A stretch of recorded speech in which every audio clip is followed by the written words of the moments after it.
당신은 지금 좋아요, 구독을 꾹 누르고 있습니다. 알겠습니까? 5월 26일에 찾아오신 여러분 환영합니다. 오늘의 달력입니다. 5월 26일, 역사는 그 흐름을 멈추지 않았습니다. 오늘 하루 어떤 이는 왕좌에 올랐고 다른 이들은 권력의 자리에서 물러났습니다. 어떤 이들은 연기를 뚫고 탈출의 길을 열었고 또 다른 이들은 열린 문 앞에서 생존을 쟁취했습니다. 이날은 특정 전쟁의 서막이 되었고 어느 철도는 대지를 가르며 새로운 연결고리를 만들어냈습니다. 정치의 어두운 손길은 의회를 압박했고 어느 연합군은 바다를 건너 고향의 품으로 귀환했습니다. 5월 26일. 단순한 하루가 아닙니다. 이 시간의 위에는 제국의 확장, 체제의 전환, 기술의 비약적 진보, 그리고 부주의하게 놓친 수많은 생명들이 서로 다른 자리에서 나란히 공존하고 있습니다. 지금부터 우리는 한날, 다양한 시간대에서 역사가 새긴 11개의 서로 다른 얼굴을 마주하고자 합니다. 1. 1905년 대한제국 마산선 개통. 제국의 선로 위를 달린 첫 열차. 1905년 5월 26일, 대한제국은 삼랑진에서 마산포를 잇는 마산선 철도를 개통하고 직통 열차 운행을 시작했습니다. 이 노선은 경부선과 연결되어 내륙과 남해안의 물류와 교통을 직접적으로 연결하는 최초의 실질적 통로였습니다. 마산선 개통은 단순한 철도 확장 이상의 의미를 지녔습니다. 대한제국의 자주적 철도망 구축 의지를 보여주는 동시에 일본 제국주의의 경제군사적 침투 통로로 활용되었습니다. 마산항은 점차 일본의 식민경제 시스템에 편입되었고 철도는 조선의 자원과 인력을 수탈하는 수단이 되어갔습니다.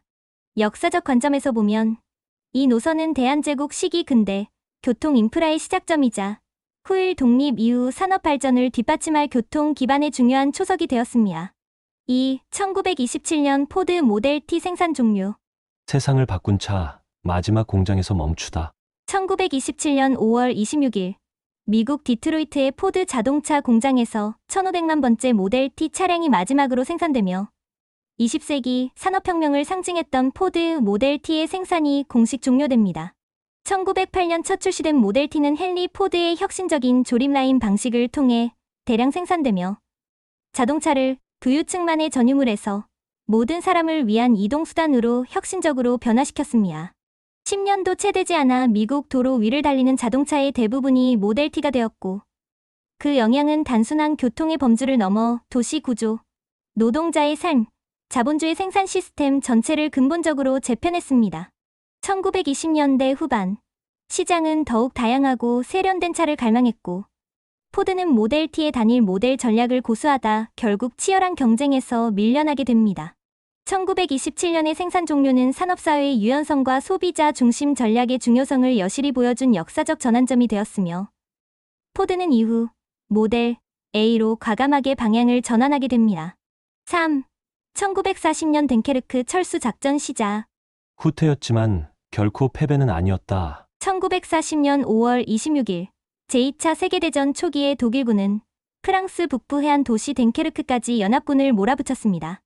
영국군과 프랑스군 약 40만 명이 해안에 고립되자 영국은 타이너모 작전이라 불리는 대대적인 구출 작전에 나섰습니다. 전투 상황은 완전히 절망적이었습니다. 하늘에서는 독일 전투기들이 끊임없이 공격해왔고 바다는 치명적인 기뢰로 가득 메워졌습니다. 그러나 영국 해군과 민간 선박, 어선까지 총동원된 시민 함대는 단 9일 만에 약 33만여 명을 영국 본토로 안전하게 귀환시키는 기적 같은 작전을 성공적으로 수행했습니다. 이 작전은 단순한 후퇴가 아니라 생존과 국가의 단결을 보여주는 상징적인 사건으로 역사에 기록됩니다. 당시 윈스턴 처칠 총리는 이 전투에 대해 이렇게 말했습니다. 전쟁에서 승리할 수는 없겠지만 이 싸움에서의 구조는 희망을 지켜냈다. 덴케르크 작전은 연합국의 재편과 노르망디 상륙 작전으로 이어지는 중요한 역사적 전환점이자 절망 속에서도 국민을 구해낸 정치군 사적 결단의 대표적인 사례로 남아 있습니다. 4. 1952년 부산 정치 파동. 헌정의 길을 짓밟은 군화. 1952년 5월 26일 한국전쟁 중 임시 수도였던 부산에서 이승만 대통령은 자신의 재선을 보장하기 위한 헌법 개정을 강력히 밀어붙였습니다. 그러나 국회는 이를 강하게 반대했고 개헌 저지를 위한 의회 내 다수파가 형성되자 이승만 정권은 군과 헌병을 동원해 직접적인 폭력으로 대응했습니다. 국회의원 40여 명이 탑승한 통근버스를 헌병대가 기중기로 끌어내려 강제로 연행한 사건은 부산 정치 파동으로 불리며 대한민국 헌정 사상 최초의 물리적 의회 탄압 사건으로 기록됩니다. 이 사건 이후 이승만은 비상계엄령 하에서 헌법을 개정해 대통령 직선제를 관철시키고 결국 제2대 대통령으로 재선되었지만 이 사건은 민주주의의 절차를 권력으로 짓밟은 대표적인 권위주의 정치 사례로 남았습니다. 부산 정치 파동은 4.19 혁명, 유신 반대운동 등 이후 민주화 투쟁의 중요한 시발점 중 하나로 회자되며 오늘날까지도 정치의 폭력적 개입이라는 뼈아픈 교훈을 상기시키는 상징이 되고 있습니다. 5. 1954년 USS 베닝턴 폭발 사고. 전함 위의 폭풍, 훈련 중 찾아온 죽음. 1954년 5월 26일 미국 해군의 항공모함 USS 베닝턴은 대서양에서 평소와 같이 훈련 중이었습니다. 그러나 그날 아침 고압 증기 라인의 갑작스러운 폭발이 선내를 완전히 뒤흔들었습니다. 폭발은 순식간에 2차, 3차 화재로 급속히 확산되었고 밀폐된 공간 안에서 선원들은 탈출할 방법을 찾지 못했습니다. 그 결과 103명의 승조원이 사망하고 수십 명이 중화상을 입으며 미 해군 역사상 최악의 평시 사고 중 하나로 기록되었습니다. 이 비극은 단순한 사고가 아니었습니다. 사후 조사 결과 노후 장비 관리 부족, 경고 신호 무시, 그리고 비상 대응 체계의 심각한 미흡함이 대규모 인명피해의 근본 원인으로 지목되었습니다. 이후 미 해군은 항공모함 내 안전 시스템 전면 개편, 화재 방지 훈련 강화, 선체 구조 개선 등 근본적인 조치를 도입했습니다. USS 베닝턴 사고는 평시에도 작은 실수 하나가 얼마나 많은 생명을 앗아갈 수 있는지를 보여준 뼈아픈 교훈이었고 이후 군함 안전 매뉴얼과 규정 정비의 결정적인 계기가 되었습니다. 6. 1972년 미국 소련 ABM 조약 체결. 핵전쟁 예방을 위한 경쟁의 일시 중단. 1972년 5월 26일 냉전의 한가운데에서 리처드 닉슨 미국 대통령과 레오니트 브레즈네프 소련 서기장은 모스크바에서 역사적인 ABM 조약에 서명했습니다. 이 조약은 탄도탄 요격미사일의 제한을 통해 양국의 상호 핵 억제력을 유지하는 것을 목적으로 했습니다. 다시 말해 서로를 방어하기보다는 공격하지 못하게 하는 공포의 균형을 제도적으로 확립한 것입니다. 곧바로 전략무기 제한협정으로 확대된 이 조약은 냉전 시대의 군비 경쟁의 최초로 제동을 건 계기가 되었습니다. 그러나 이 평화의 약속은 오래 지속되지 못했습니다. 2002년 미국이 일방적으로 조약을 파기하고 미사일 방어 시스템 개발을 재개하면서 그 여파는 현재의 북핵 문제와 국제적 미사일 갈등의 근원으로 이어지고 있습니다. ABM 조약은 냉전 시대의 긴장을 완화한 상징적 성과이자 협상 없는 억제는 더 큰 전쟁을 초래한다는 중요한 교훈을 남긴 이정표였습니다. 7. 1991년 조지아 즈비아드 감사우르디아 대통령 당선. 소련 안에서 탄생한 첫 민주 대통령. 1991년 5월 26일 소련의 해체가 임박한 시기 코카서스의 작은 나라 조지아에서 역사적인 선거가 치러졌습니다.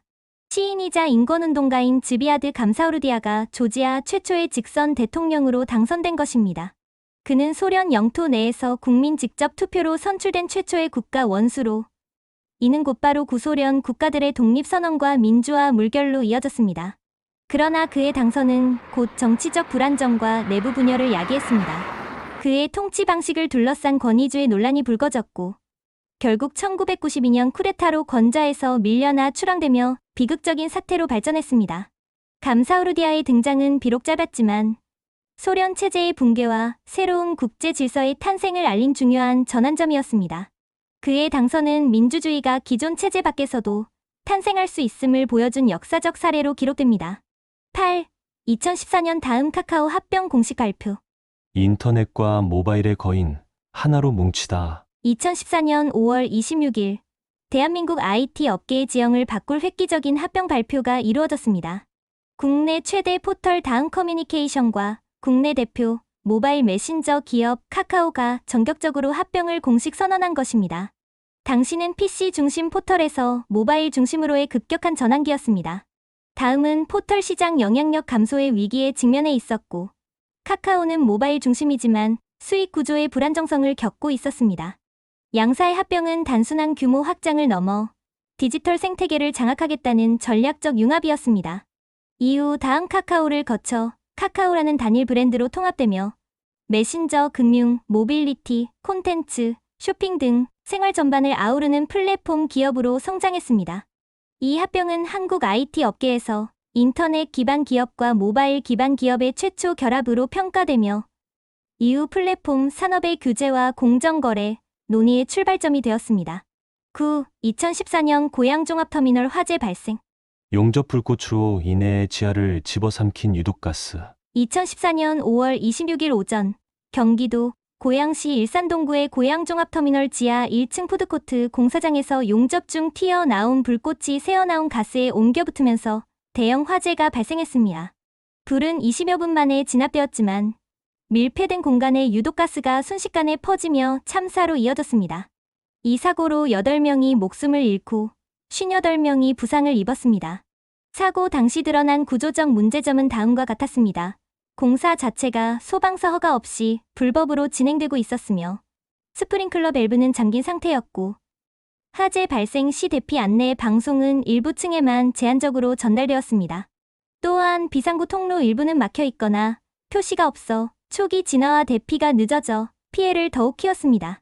이 사건은 세월호 참사 직후 발생하여 또다시 시스템이 국민의 생명을 지키지 못한 현실로 사회적 충격을 주었습니다.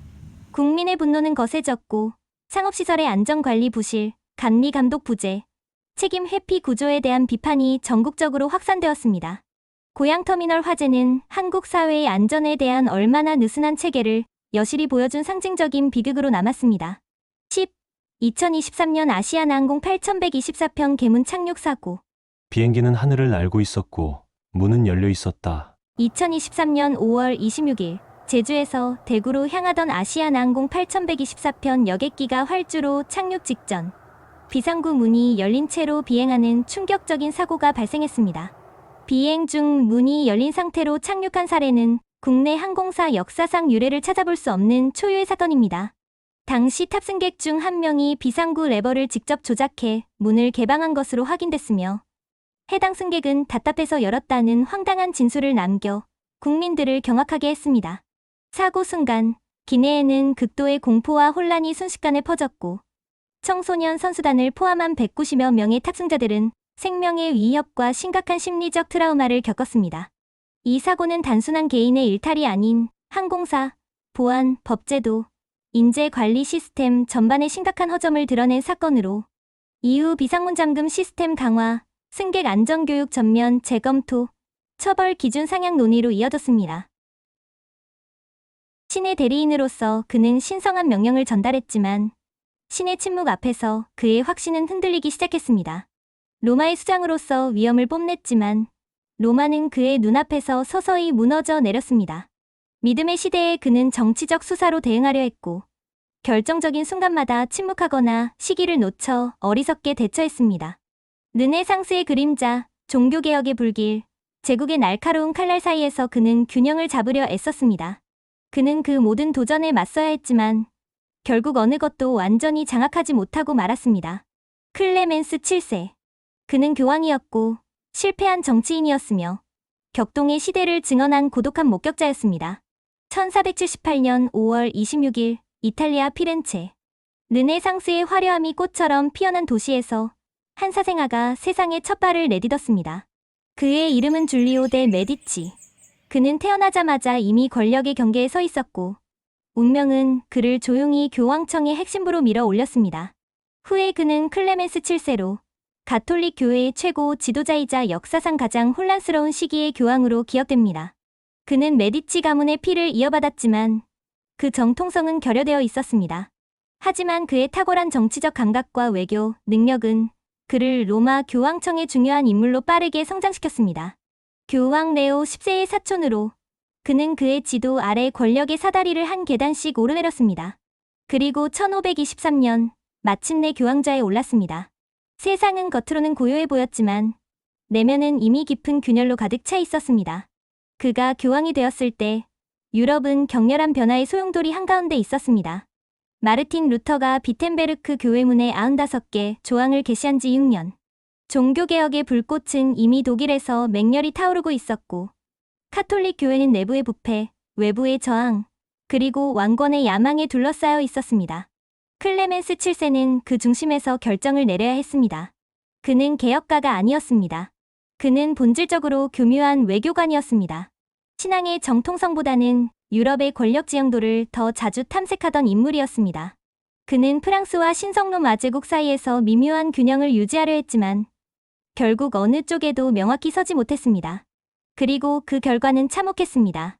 1527년 로마 약탈. 신성로 마제국의 군인들이 로마를 무자비하게 짓밟고 수천 명의 시민이 학살당하며 교황청은 완전히 황폐해졌습니다. 클레멘스 7세는 산탄젤로 성에 숨어 간신히 목숨을 부지했지만 그의 권위는 땅에 떨어졌고 로마의 중심은 폐허로 변했습니다. 이는 가톨릭 교회의 정치적 패배이자 종교적 권위의 완전한 붕괴를 상징하는 사건이었습니다. 그의 시대는 교회의 총체적 위기였고 그의 통치는 생존을 위한 끊임없는 정치적 줄타기였습니다. 클레멘스는 루터를 이단이라 비난하면서도 그의 사상에 대한 정면 대결을 피했고 영국의 헨리 8세가 이혼을 승인해달라고 요청했을 때 결정을 미루다 결국 영국 성공회의 분리라는 엄청난 대가를 치렀습니다. 그는 권력을 유지하려 했지만 그 노력은 오히려 교회의 분열과 개신교의 급속한 확산으로 이어졌습니다. 그는 신앙보다는 정치를, 개혁보다는 타협을 더 중요하게 여겼습니다. 그러나 이는 그의 개인적 선택이자 그 시대의 불가피한 요구이기도 했습니다. 그가 앉아있던 자리는 더 이상 순수한 믿음만으로는 지탱될 수 없는 자리였고 그는 로마를 잃고서야 교황이라는 직함의 진정한 무게를 깨달았습니다. 1534년 그는 병으로 생을 마감했습니다. 로마의 성 베드로 대성당이 완성되기도 전에 교황청의 중심이 유럽 정치의 경랑에 휩싸인 시대의 끝에서 그는 고요히 눈을 감았습니다. 클레멘스 7세는 종교개혁의 주인공이 아니었습니다. 그는 저항자도 영웅도 아니었습니다. 그러나 그는 믿음과 권력, 이상과 현실 사이에서 끊임없이 흔들린 시대의 교황이었고 그의 실패와 침묵은 오히려 후대 교황들과 교회 개혁의 필요성을 더욱 분명히 드러냈습니다. 그는 한 시대를 이끌었다기보다는 한 시대에 휩쓸린 지도자였습니다. 그러나 혼란의 중심에서 버텨낸 것만으로도 그는 교황의 자리에서 살아있는 역사적 기록이 되었고 그의 시대는 가톨릭 교회가 변화하지 않으면 무너진다는 강력한 경고로 남게 되었습니다. 그는 시대의 물결을 주도하지는 못했습니다. 하지만 그가 흔들렸던 순간들, 그가 내리지 못한 결정들, 그가 지키지 못한 로마는 후대에게 물음을 던집니다. 신앙은 과연 무엇으로 지켜져야 하는가? 지도자는 언제 침묵을 깨뜨려야 하는가? 역사는 어느 순간 한 사람의 망설임에 의해 흔들리는가? 클레멘스 7세는 역사의 중심에 서지 못했습니다. 그러나 그 중심에서 무너지는 과정을 가장 먼저 목격한 인물이었습니다. 그의 침묵의 무게는 지금도 교황청의 오래된 돌담에 깊이 새겨져 있습니다. 우리는 불과 하루 만에 수백 년의 역사를 되짚어 보았습니다. 1905년 제국은 철로를 부설했고 1927년 공장은 기계의 고동을 멈추었습니다. 1940년 바다는 희생된 병사들의 순결을 되살려냈고 1952년 권력은 정치를 불법의 심연으로 밀어갔습니다. 기술은 변화하고 체제는 무너지며 사고는 반복되고 사람들은 끊임없이 자문합니다. 우리는 과거로부터 무엇을 배웠는가? 다시는 그날과 같은 비극을 되풀이하지 않기 위해 무엇을 해야 하는가? 5월 26일은 단순한 과거가 아닙니다. 오늘을 살아가는 우리가 기억해야 할 엄중한 경고이자 귀중한 유산, 그리고 우리에게 맡겨진 책임의 기록입니다.